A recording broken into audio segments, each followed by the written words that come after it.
Yan lang po, mababa lang po siya. Ang mga puno ng saging pinagpuputol ko po kasi may sakit yung saging, yung bunga niya.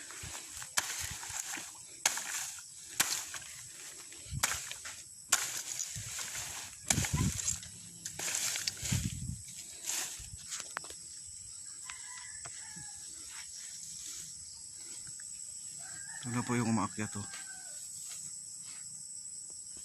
Mamaya papakuha tayo guys ng buko. Kain tayo ng buko.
Kanto na sa.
Yan na po yung mga naakyat niya. Nakuha niya po. Ayan. Ano pa yan? Meron pa yan doon sa baba. Ayan.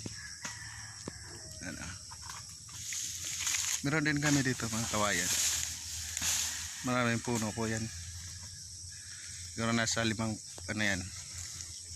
Nasa mga 5 puno. Bawat puno marami po yan. Kung sino yung gustong gumawa ng kubo na kawayan, gawa ng kawayan. Yan po.